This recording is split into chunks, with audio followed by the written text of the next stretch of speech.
Okay, welcome back to the United Pubcast, the podcast of the official Man United Supporters Club here in Sydney for your Friday night pint. A little bit later than usual, but we do appreciate everyone staying up with us. And Larry has stayed up past his bedtime, made a very good effort. But as you can see, we do have a very special guest with us, all the way from, it looks like it's in the background, the Stretford Paddock studios. A man who doesn't need any introduction to Manchester United fans, but look, it is a podcast, so I will introduce him. Mr. Jay Motty, how are you, mate? Yeah, I'm good. We've just, it's 11 o'clock here and we've just done our news. That's why I'm in the studio. But it's good to chat to you guys and I appreciate, the fact that you're staying up. Larry's just been telling us he's had a couple of red wines as well. So, he's looking quite lively considering it's late and he's had red wine. He takes inspiration from Louis van Gaal. I do. Seriously, some of the best. The football was so boring, but he made up for it with his press conferences. I was at the one where he left early, where he said there's mince pies and red wine at the back. I was at that press conference. And what was funny is I arrived there late and I was at the side of the press conference. So I could see all the journalists, like they're looking at Louis van Gaal and Louis van Gaal's there. And he starts digging them out, pointing at them and saying, you saying I'm going to get sacked and rah, rah, rah. And then they're all like denying it. I didn't say that. I've not said that. And then he says, there's mince pies and red wine at the back of the room. And I saw all these journalists, it was like watching tennis. All these journalists just went like that and looked at the back. Oh, really? Oh, yeah, nice. And then when he turned around, he got up and he went. Everyone was like, "Oh my, what do you do now?" It was crackers. But yeah, like you said, his press conference was always good. He was very funny. But the football was, it made me want to gouge my own eyes out. To be honest with you, it was horrible. Yeah, no, definitely. And as you say, speaking of Louis van Gaal and red wine, obviously this podcast during the pandemic has moved to YouTube and a lot of streams and Zoom calls, etc. But the podcast actually did start in a pub as a pubcast. And actually one of our first guests was actually Stephen Howson and Adam McCullough back in the Perth trip back in 2009. So you had them two reprobates with you. Oh, no, man. That was a good trip over to Perth. Well, obviously, it's actually a long trip for us from Sydney to Perth, but obviously from England as well. But we'll say grace to some regulars in the chat. Right? They were in Perth, living it up. I was in Manchester, right? It was pouring down in the rain. I was here, man, in the fort, when them two were living it up in sunny Australia. I was jealous. Jay, I'll be honest with you. Perth is a shithole. Like, if there's anywhere in Sydney I don't want to be, it's Perth. Like, if you're going to come to Australia, come to Sydney. We'll take care of you. Right, that's an invite. I'll take you up on that. I'm booking. I was actually no offense to any Perth listeners in the chat. Hope everyone in Perth is keeping very well. I was shocked with Perth. I went there and I loved my time there. But the actual city, I was like, oh my God, this is not where I want to live. But I do appreciate all our Perth listeners. But we'll say g'day to everyone in the chat. George, always good to have you here, mate. Obviously, George, the other George as well. Welcome, Jay, Sam here from the Supporters Club. Evening, lads. Keen to hear Jay butcher some names on this channel. Yeah, we'll see who pops up in the chat. Hoping a few of the regulars are here. Antonio, good mate of ours as always. Ryan from the Supporters Club. Ugly here with a fair shout. Man United 5, Manchester City 1. Just got a feeling we're going to thump them. He's been on the red wines, hasn't he? Ugly bear. He's been on the red wine with Larry. Then he's into his fourth bottle. Mike as well, Rob as well. Hope you're recovering well from the knee operation. I saw some pretty gruesome photos, but hope you are keeping well and off the countries. Jess, welcome, Jay, and good evening all. Jay, Manchester weather update, and I think from the football capital, really good guys over there. The Manchester weather, Jay, the last 2 weeks here in Sydney, we have been absolutely underwater and actually some quite serious flooding. So hopefully everyone in the live chat is keeping safe and the worst of it is over. But Jay, the last 2 weeks here has been Manchester-like. So for everyone in the live chat, a bit of an update from sunny Manchester. Yeah, I mean, it was a bit mild. One of the lads, Baggers, what's the weather been like when you went out before? I was out this morning. It was a bit drizzly, not too bad. But yeah, I've just asked one of the lads who's just been out. He said it's just cold and wet, which is Manchester's Mancunian weather. That's the sort of weather, though. We'll get the barbecue out in that weather. Well, that's like, you know what I mean? Get the factor 50 on. Hey, you know what I mean? That's all right down here. So it's just typical Manchester weather, yeah. But I didn't realise you'd had a flood. So I hope, like you said, I hope everyone's okay. So, Jay, sorry, Tom, to interrupt you. So this show is actually known as the Friday Night Pint. So it can go a little bit ad-lib. So I'm going to ask you a really weird question and I told you, I've had red wine. So this conversation could go anywhere. Okay. So Sydney's flooding. It's normally sunny. It's mild in Manchester. Russia's at war with Ukraine. Is the world ending? Is the world ending? That's a very good question. I don't know if it is. One thing I will say, though, if Liverpool win the league, City win the Champions League, then I'd quite welcome the Armageddon before that. I'm not going to lie. Do you know what I mean? I'm not saying that, that it should happen. I'm just saying because it's shaping up to be one of the most, horrible seasons ever on the football pitch. I know people have got bigger fish to fry off it. But yeah, is the world ending? It's a bit of a strange time in it that we're living at the minute. And I hope, people are keeping themselves safe because I know you guys, a lot of people from all over the world watch you guys. I hope everyone are keeping themselves safe. And it does feel like, it's a bit of a horrible time at the minute. But, if history teaches anything, sometimes it's darkest before the dawn. And you can take that into your football conversation as well. No, definitely. But everyone in the live chat, make sure you get your questions and thoughts in for Joe. It'd be great to get his opinion on, obviously, all things Super League and the Manchester Derby. But just one question before we get into the football discussion, which I want to get into, Jay. We're going 5 minutes, but we'll kick on with it. Just a question here from a good mate of ours, Vin. Hey, Jay, what are your thoughts on Joe? And I just bring that up because when obviously we were here with Stephen and Adam in Perth, Joe was there as well. And I remember my sort of fond memory of Joe. We were out, went to a pub, and a few of us there with Adam and Steve, and sort of went for dinner, and we all grabbed burgers and pizzas and everything, and everyone just tucking in like that. And Joe orders like a huge plate of oysters. It was the weirdest order I've ever seen. Can I apologise on his behalf? Because he's embarrassed us all there ordering oysters. What, does he think he's some sort of aphrodisiac? What's all that about? Does he think he's going to get lucky? Sorry about that on behalf of Stretford Paddock. And I'll be having words with Joe about him ordering oysters and embarrassing himself and the channel. But no, I love Joe. Me and him do a lot of videos together. We have a good laugh. And, he's always, he's just a bit wacky in age, you know what I mean? But he's got a good knowledge of football as well. He loves his football. He watches all sorts of football, which gets me out of jail a lot because a lot of the time when me and him are on a show together, my knowledge isn't that great, but he watches a hell of a lot of like European football and different leagues and stuff like that. So, yeah, well, you have to get him on your channel and he can come on in person and apologise for the oysters debacle. Well, I'll go to Larry and we'll kick on with a little bit of football, Larry. And I think we'll try and tie this in together in regards to the Super League and the Champions League reformat. It's no point doing them over two separate topics. So I just want your first opinion because, look, I've lost complete track of time when this sort of happened last year. It was on the verge of that Liverpool game and all the fans united sort of around not just England, but around Europe and around the world. But go back to that emotion when that news broke, Larry, and it was volatile. It was so emotional. This story that came out the other day, or even yesterday, we're right in the midst of it now about this Super League. It's kind of fans have just sort of said, oh, okay, it is what it is. And it hasn't been met with the same sort of volatile emotion. I'm just wondering, have we just become numb to it, or is it a different story? Is it not the same thing as it once was? Just your thoughts on everything happening at the moment. It's an interesting one. This might seem like a really weird comparison, but I compare it to politics. When you hear a prime minister first hear about this new tax reform and everyone's outraged and everyone protests, and suddenly they backtrack, but then it's slowly introduced back again. And it's like, oh, well, we heard of this. And then it kind of just seems to slip in there. And I think that's what we're seeing with the football world. Now, on the Champions League format, to keep a long answer short, I don't like it. It's obviously just sounds like a money grab. You're introducing more teams. And you also remove the prestige of seeing or meeting a Real Madrid, a Barcelona, a Bayern Munich, a Juventus. In this league table format, you could be versing these same teams in the group stages or in the regular quote unquote ladder match, whatever they're calling it. And then you can verse them again in the knockout stages. So, and that was the criticism of the Super League, wasn't it? It was more the fact of, yes, you're getting rid of the promotion relegation format, which I suppose removes the legitimacy of what European football is all about. But the other factor is these big matches that feel so special. Well, if they're happening every second week, suddenly it's not so special, is it? So, I don't like the Champions League format. Do I think this Super League proposal, look, they've come back saying that, there will be promotion relegation. Does that make it a little bit better? I'm not too sure. I think no matter what scenario it is, neither of them are perfect. It's just the lesser of the two evils. And the Champions League is the evil, I suppose. So maybe that's the safer bet. I'm not sure.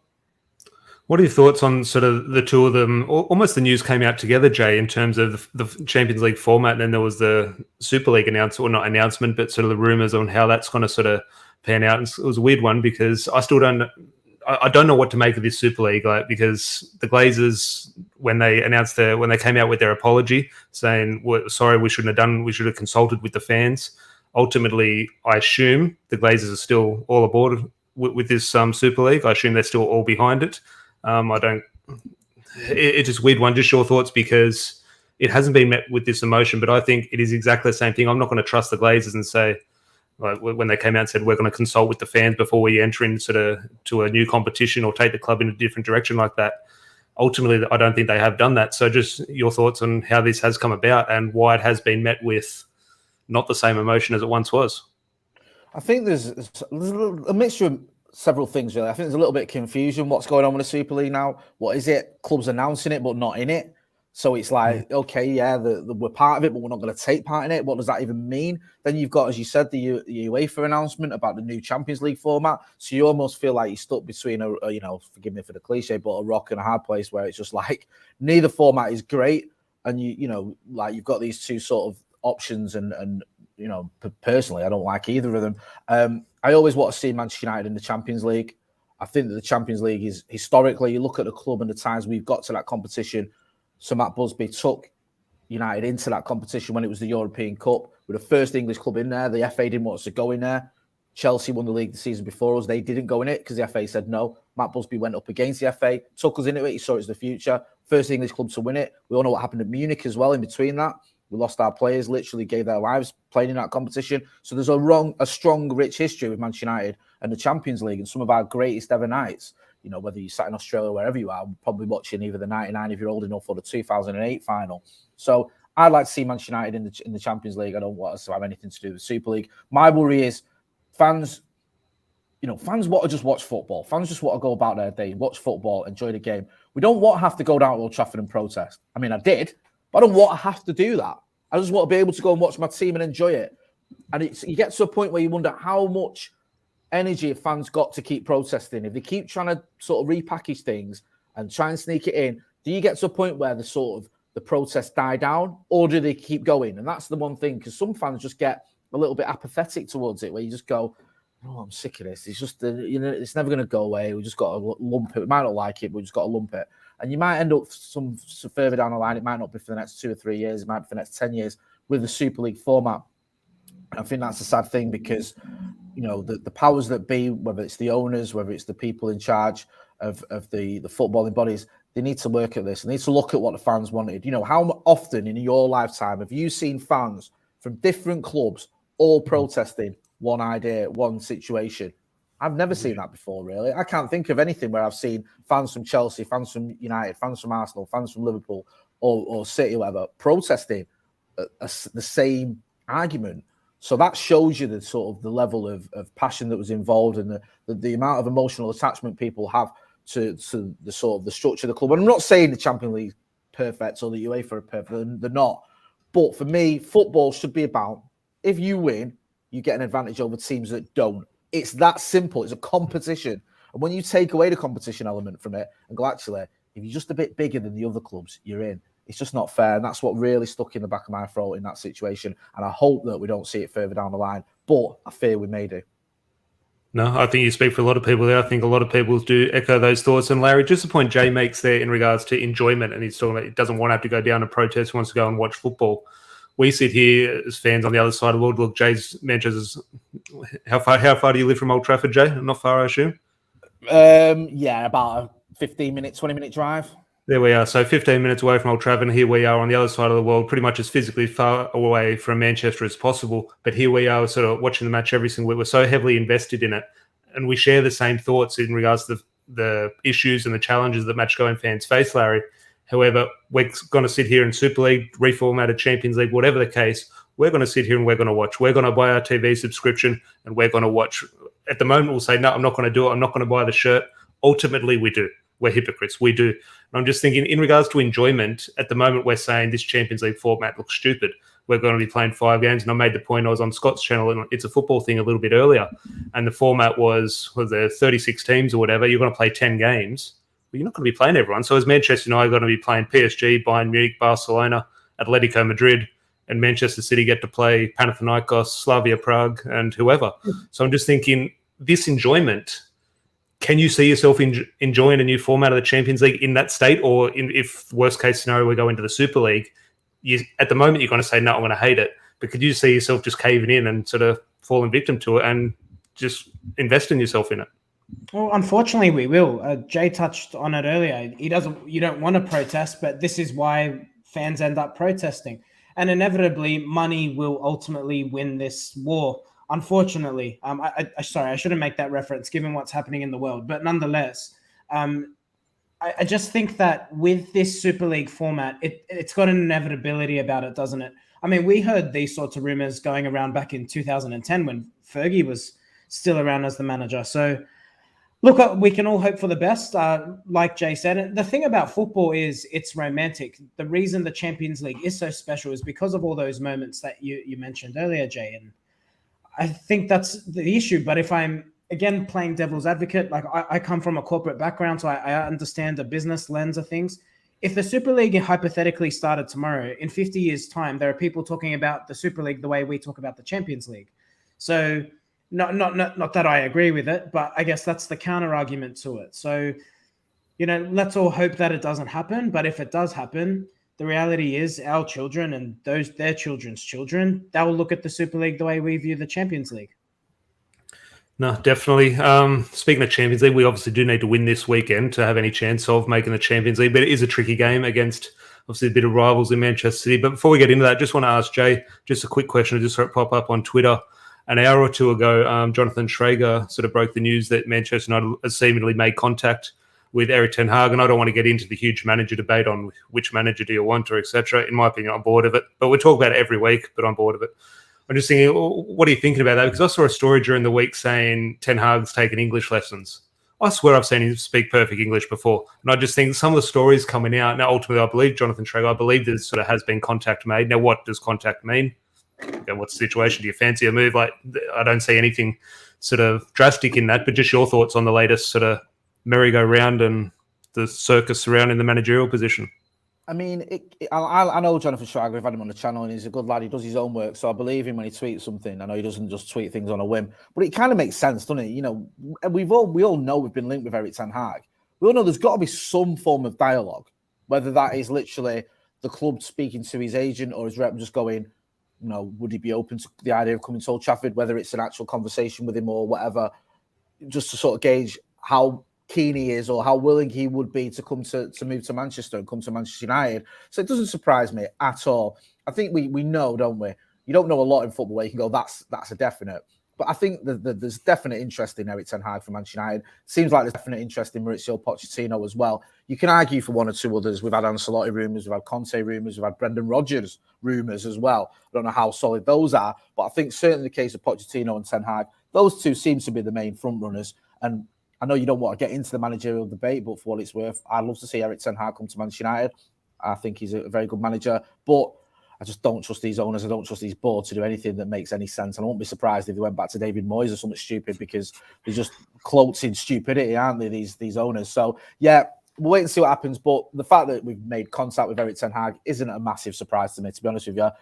It's something that we should be doing. I just hope that we have a proper process this time of hiring a manager with a strategy and a plan. And I think it doesn't matter which manager you get in, unless you've got a structure at the club that is geared towards success on the pitch, you're never going to get anywhere. Yes, you can look at clubs like Chelsea and City, and they've spent a lot of money. And, I know a lot of that money, where you look at where it's come from, is particularly distasteful. But we've spent a lot of money as well. We've spent £1 billion since Fergie retired. And what have we got to show for it? We haven't had one real title challenge since 2013. So we have to have a better structure in this club, where we're making signings with the manager's approval, where the manager and the director of football, or whoever it is, the CEO, whatever it is, are working together in the way that it pains me to say the likes of Liverpool, likes of City do, where they have a structure in place that works for them. Because let's not forget, City, won the league with Mancini, they won it with Pellegrini, they won it with Guardiola. There's a good chance whoever succeeds Guardiola will win the league with him, because the structure's in place. We haven't got that, and that's what we need to get, because it doesn't matter whether you get Erik ten Hag, Mauricio Pochettino, or whoever. The structure we've got at the minute, it's just not conducive to a successful football team. It just isn't, and that's what needs to be fixed. No, 100%. Couldn't agree more. We had a very similar debate the other day, Larry and I did, on regards to sort of who's to blame. We all point the finger, okay, this player's at fault, this player's at fault. Ultimately, the players have been faulted for a decade. For the players to be failing for a decade, I think the finger does need to be pointed upstairs. But Larry, in regards to someone who we have pointed the finger at quite a bit before we get into the sort of the preview, also a little bit of news about Harry Maguire. Now, again, call me a cynic. I was a little bit mixed on this report that came out saying players are a little bit disappointed with Harry Maguire in terms of his behaviour on and off the pitch.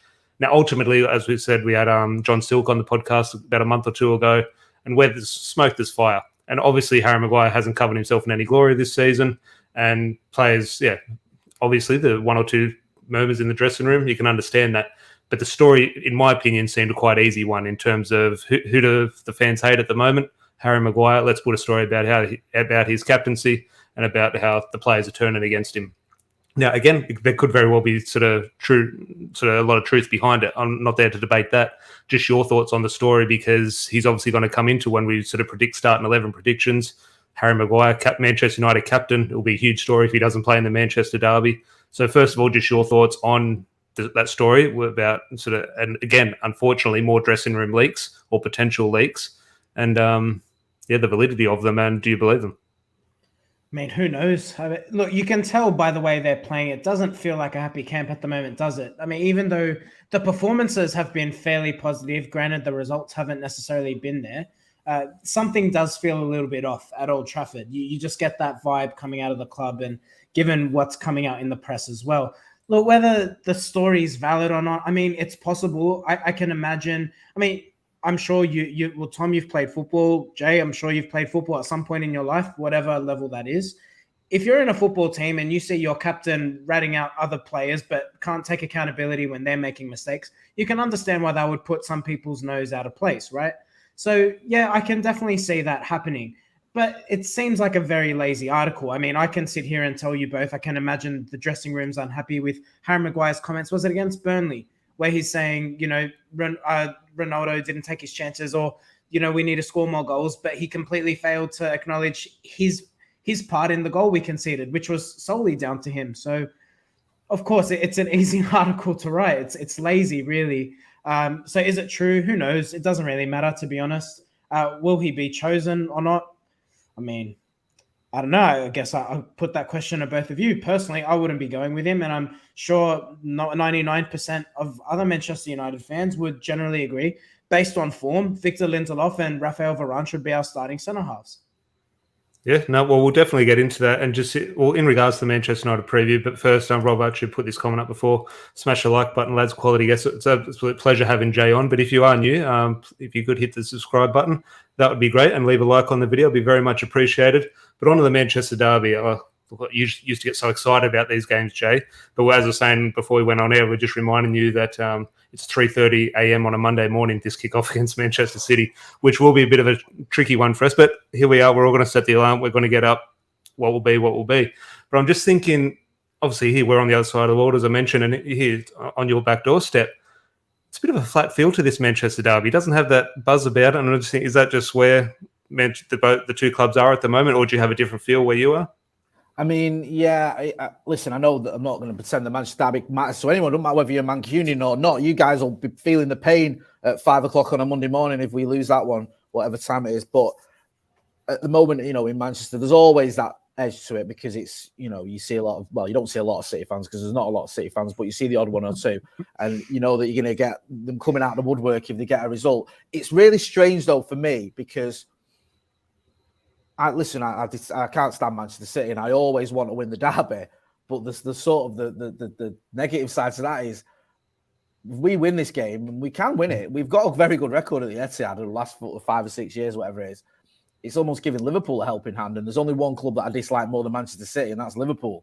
And there's only one club I'd like to see win the title less than Manchester City, and that's Liverpool. So it is a bit of a double-edged sword. But we have got a good record, like I said.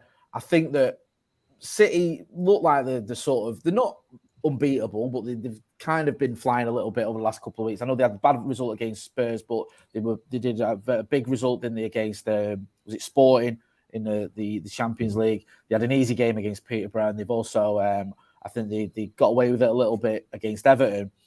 Whereas United, for the reasons you've just mentioned there, where you're talking about Harry Maguire, it's not been, as Larry was saying, it's not been a happy camp. It hasn't. You look at it, you think, of the two clubs going into this, one club's fighting for the title, one club's sort of, got the tails up. The other one, we're almost on the verge of imploding. The only sort of comfort you get from all of that is that it is a derby. I know it's a cliche, but it's true. Form does go out the window because look at the form in the last encounters at the Etihad. We've always gone there as distant second favourites, and yet I think we won 4 out of the last 6 at the Etihad or something like that, or 3 out of the last 5 or whatever it is. We've got a good record there. So whilst I understand what you're saying, it does feel a little bit underwhelming this season. I think it'd be better if we were second, obviously, and there was a little bit of a title challenge element to it, like there has been in the past. But as with all derbies, you want to win it, and hopefully we can. With no matter what, no matter how badly Manchester United are doing or how underwhelming some of the results are, we've still got quality players. We've still got players who, on their day, if they turn up, and it's a big if, but if they turn up, in my opinion, can beat anyone, including Manchester City. No, definitely 100% agree. Larry, I just want to quickly throw this one to you. I see some comments in the live chat about sort of who we're going to play. Should this player play over this player, which we'll get into a sort of a starting 11 prediction to wrap up. But just in regards to, unfortunately, there are 2 teams in this, Larry, in Manchester City. And look, our hatred or dislike or whatever term you do want to use towards Manchester City, take all that away and just look at the football. Unfortunately, they are very good. And just actually, as a football fan, they're lovely to watch. They've got some fantastic players. So I'll just bring this question here. Which player does United to keep quiet? I think you put Bernardo Silva on the thumbnail. He scares me. He scares me because he's one of the players when you look at him when he came to the Premier League, you thought, oh, yeah, okay, he's probably got a little bit of talent and technically gifted. But you thought, okay, his stature, he might struggle. He has everything to be a great Premier League player, and he's proven it. Like, he absolutely has everything, maybe except for the physical stature, but he makes up for it and everything else. So just before we do move on to Man United side of things, thoughts on City? Because as I say, 2 weeks ago, I thought they were 30 points ahead of Liverpool, apparently. Suddenly, Liverpool's in a title race. I thought City was sort of home and hosed, and I was happy with that. I thought if City are going to win it, feel free. I don't want Liverpool to, but unfortunately, they've sort of, I wouldn't say let it slip, but the title race is back on. So just your thoughts on City and who we should be keeping quiet. Thoughts on City? World-class team. They're a joy to watch, to be honest. I mean, you watch the way they play football. It's absolutely brilliant. And I have to give credit to Pep Guardiola. Yes, he's had a lot of money to spend, and he's got the luxury of being able to replace one goalkeeper with another goalkeeper and a 50 million pound defender in John Stones with Laporte or Ruben Diaz, and the list goes on and on. But nonetheless, the football they play is absolutely breathtaking. The question of could he bring tiki-taka to the Premier League? It's a resounding yes, he can.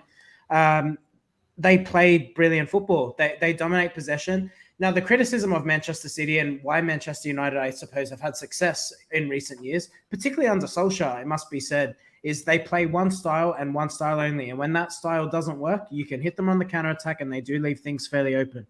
The thing with, and this is what I've discussed with Tom off air, Jay, which will be really interesting. We haven't seen United play a counter-attacking style under Ralph Rangnick at all. He looks to play on the front foot. He looks to, I mean, he's made the point. It's heavy metal football, this gegenpressing style. He wants to look to attack quickly and win the ball up high. And I can't see us doing that against Manchester City. So how United set up is going to be extremely interesting, taking the personnel out of it. Look, Bernardo Silva is a hell of a footballer. I did not realize he was this good. He's really stepped up this season. He reminds me of a Park Ji-sung in the sense of his energy. He's got a relentless work rate, but he's technically better. He's really taken his game to another level this season. And then you still got the likes of Kevin De Bruyne, Rodri, who's, I think, extremely underrated and a really good footballer. And the thing that Cancelo, what an unbelievable... You know what? United's midfield could use him in there. He is brilliant with the ball, the way he progresses and gets forward and attacks on goal.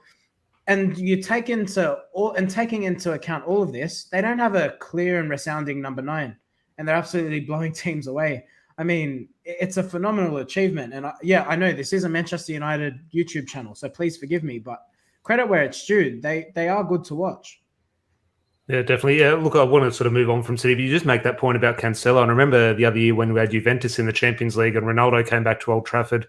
I think Dybala scored. Juventus beat us 1-0. Cancelo played it right back for Juventus on the night. He was the best player on the pitch. That Juventus team had Dybala, Cristiano Ronaldo. Cancelo dominated the game from right back. But again, it's a Manchester sort of United show, Jay. So I want to sort of move on to Man United side of things and a sort of Manc born and bred man like yourself, a man who I've criticised too much on this podcast, I feel. But Adam brings a point up here. We're talking about key men. Rashford going to play himself into form against Manchester City. I've been on here the last couple of weeks and I've been happy with Marcus Rashford. I think his performances have been, forget the performances, I don't think the work rate has quite been there. However, he's a big game player. He likes the game at the Etihad.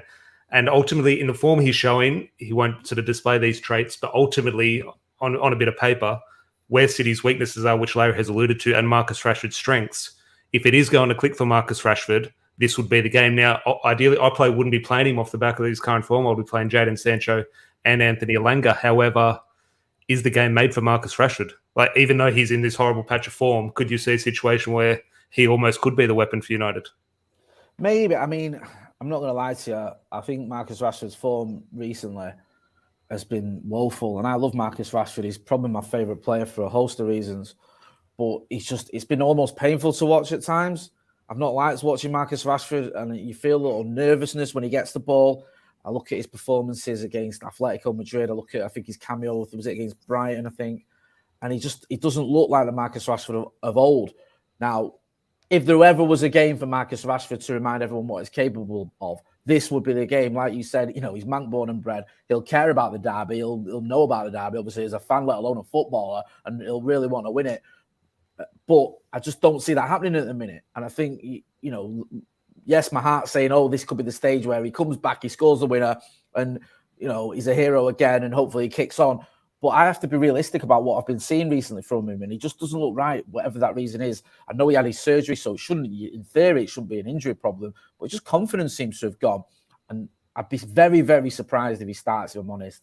I think the likes of Elanga and Jadon Sancho and Cristiano Ronaldo, if we have a front three, will probably be ahead of him, but I might be wrong, I don't know. But I just feel that, for whatever reason, Marcus Rashford at the minute, it's just not happening. And logic for me says he's not going to turn it around in this game. He isn't, because I've not seen anything in the past few weeks that makes me believe he will. However, I hope I'm wrong. And Marcus Rashford, one thing he's done many times throughout his career, he's defied the odds. He's surprised people. He did it when he was a kid and he burst onto the scene. He's done it, time in, time out again. Even when we weren't playing football, he surprised everyone by becoming the most spoken about player on the planet and making the government do 2 U-turns. So Marcus Rashford is capable of all sorts. And I just hope that if he is going to turn around, this is the game to do it. I'm just skeptical it'll happen. Yeah, no, definitely. Now, Larry, just to wrap up, I sort of want to move away from personnel because we could get into who should play, Maguire, Lindelof, Varane and all that. Just from a sort of tactical standpoint, in terms of this is the first time we've seen Ralph Rangnick come up against Pep Guardiola and Manchester City and away from home at that. And Ugly brings a point up here. Ollie understood the counter-attack to perfection and used the likes of Rashford, James, but Ralph Rangnick doesn't play on the counter. It doesn't suit the game of Ronaldo. I'm just thinking, casting mind back to that display from Manchester City at Old Trafford a few months ago, it was potentially one of the most demoralising 90 minutes I've ever watched. Like, it was embarrassing. They were just sadly on a different level. However, Ollie approached that. Did he approach it wrong, right? Was his hands tied? Who knows? How on earth does Ralph Rangnick approach this? I've spoken to him off air and he says go toe-to-toe with City, just go for him, see what happens. I don't disagree because I think there's a potential where we could lose 7 or 8-0. But maybe, as I say, Jay's sort of mentioned the quality we do have. If the players turn on and have a good game, could put City on the back foot and you don't know what happens. But ultimately, not what would you do. How do you think Ralph Rangnick's approaching this? God, who knows? $1 million question. Look, evidence suggests he'll go with the 4-3-3. He'll continue with that. You have to imagine United set up to counter. I'm all for playing on the front foot. I know we're Manchester United and all of that. But this Manchester City side is something that we saw against Liverpool. What happens when United try to go toe-to-toe with someone who does something better? That's their bread and butter. If you want to go pressing high against Manchester City, they will literally tear United apart. And I know you say don't touch on the personnel, but the personnel is important. If you think back to the first goal that United conceded against Liverpool, it was Harry Maguire and Luke Shaw finding themselves in all sorts of trouble. So I think you do need to talk about the personnel and say, if you are going to play on the front foot, I'm going to go with defenders who maybe don't fill me with the utmost amount of confidence, but I'd be going with Tellez and Victor Lindelof at the back instead of Harry Maguire and Luke Shaw. And I think if you can at least go with the defenders who we can say have been in better, or displayed better patches of form this season, you give yourself a better opportunity to get a result. I think he should set up to counter personally. And I know this might sound a little bit controversial. I would consider benching Cristiano Ronaldo here. I'd be looking to play Bruno in almost a false 9 position, and I'd be looking to go Sancho and Elanga in the wider positions. If you're going to set up to counter, that's how you get behind Manchester City. You get that extra man in the midfield. That means Bruno doesn't push further forward like a headless chicken, which he can do at times, as brilliant as he is. And I think that's how you get at them. I mean, that's what I would do, but I'm just someone on YouTube. I'm not Ralph Rangnick, and he's paid much more to make these big decisions.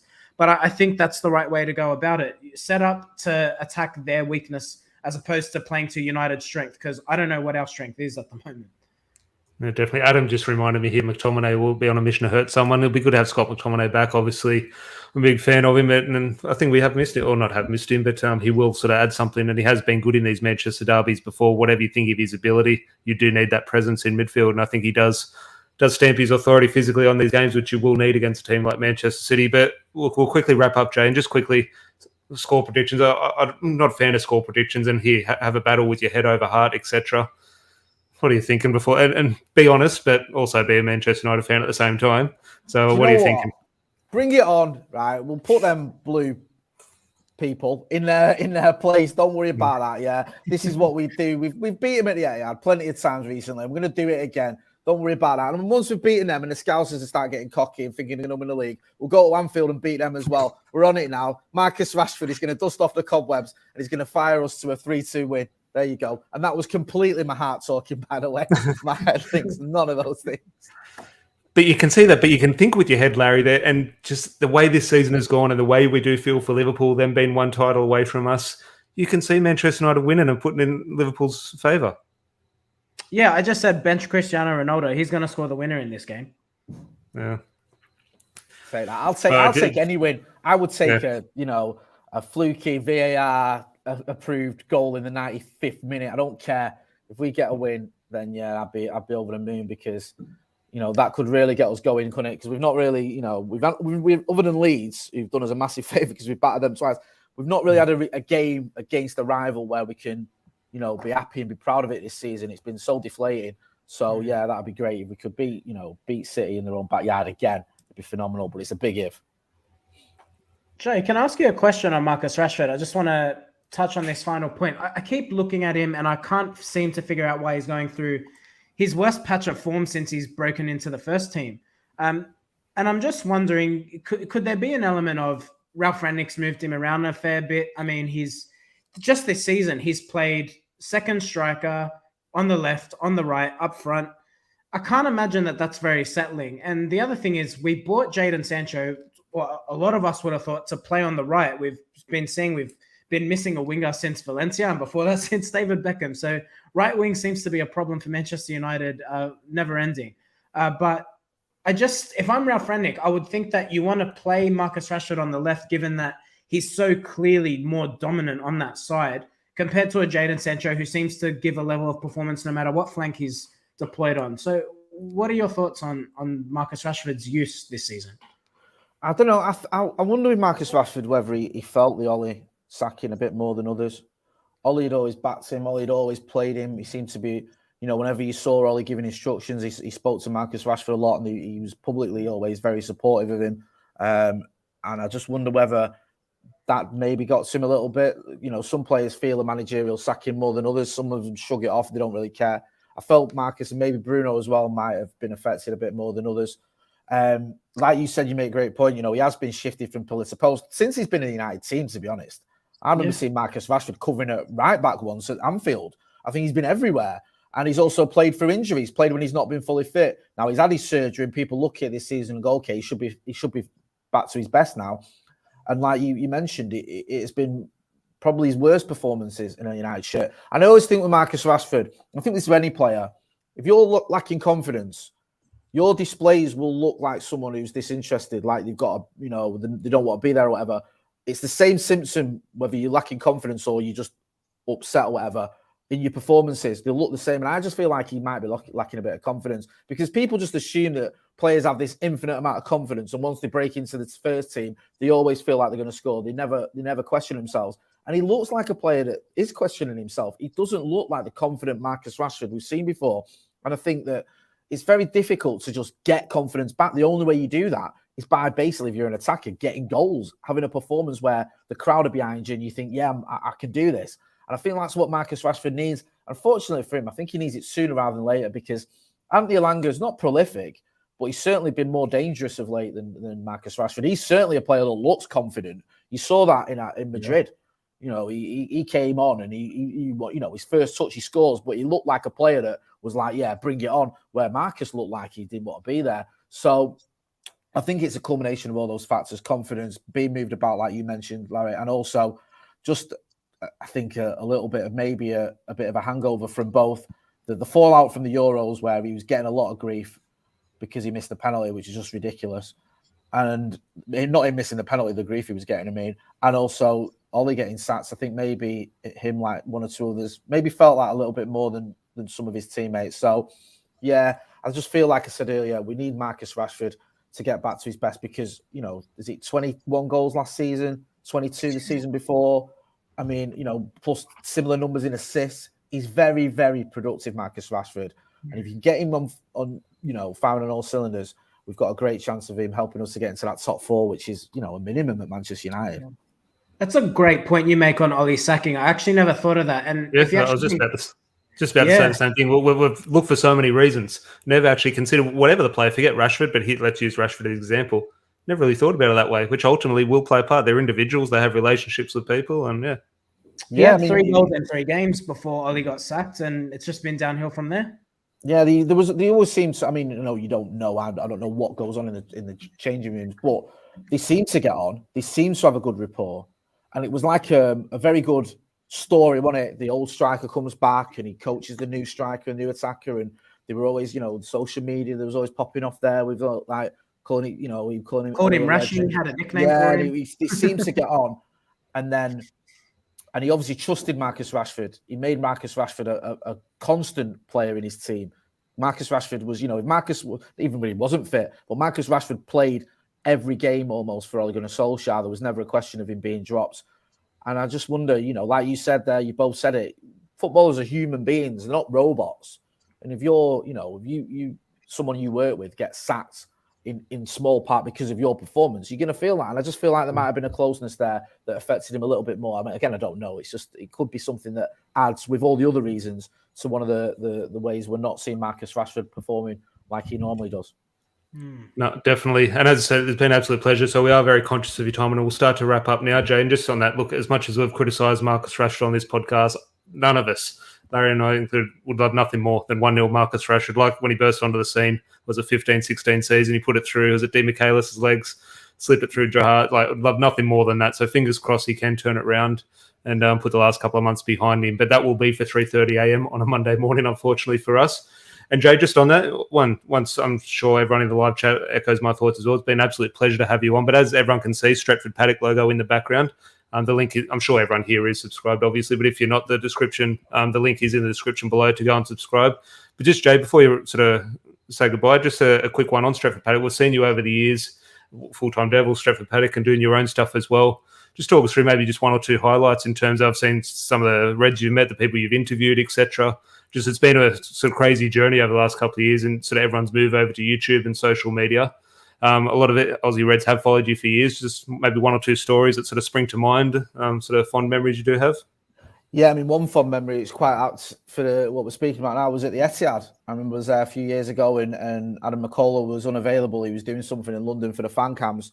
So I went down there and I did the interviews and we won 2-1. It was Marcus Rashford, funnily enough, with a penalty, and Andy Martial and Otamendi got a late goal for City. And this was at a time when, you know, we had Spurs, Jose Mourinho returning with Spurs at Old Trafford, and a week later we were at the Etihad. And everyone was saying if Ollie loses those 2 games, he'll get sacked. And he won them both.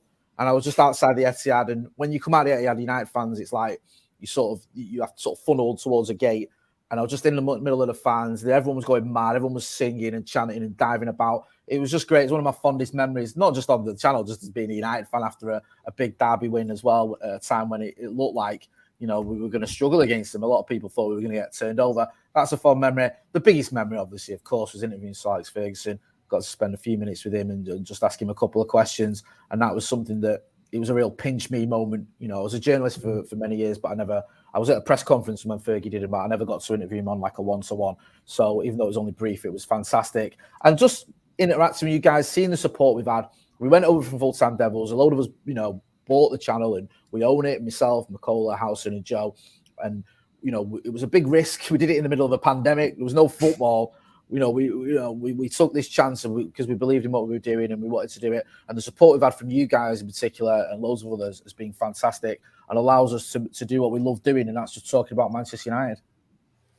100%. Vin here, good mate of that as well. Jay, we'll be seeing you if United visits Australia. Maybe, Jay, you can keep us in the loop in regards to that, because the news here from Australia, we are quite confident that they could be touring here this pre-season. So nothing is confirmed, but surely if they're going to tour wherever, it's good. They've got to announce it soon. So maybe you can visit this time and we can order just a nice pub meal instead of Joe's oysters. Yeah, definitely. And you know, even if it's in Perth, I know Larry don't like Perth, but I'll say that. Listen, I'll go anywhere. I mean, I don't care. I'll listen as long as it's, you know, it's sunny. Even if it's not sunny, I'm not bothered. Yeah, I'll come. I'd love to come and see you guys. And yeah, like you say, Joe can come and eat some proper food instead of trying to. I don't know what he was doing with oysters. It sounds a bit sus to me. That I think maybe he thought he was on to a bit of a promise. But yeah, I'll talk to him about that later, and it'll be great to meet all you guys. Not 100%. But as I said, an absolute pleasure to have you on. We're conscious of your time, so we do apologise. We've gone 15 minutes over time, but everyone in the live chat does truly appreciate Larry as well. Also, Larry, Friday night, having a couple of drinks, always good. Always good, mate. Chatting United.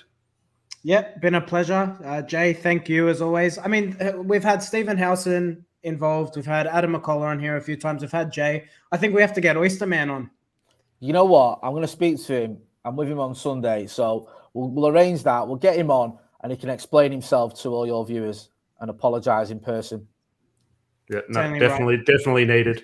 But as I said, please do hit the like button on your way out. And if you are new, if you could subscribe, please do. All Jay's details are in the description below in terms of Stretford Paddock and his Twitter handle. So please go give him a follow.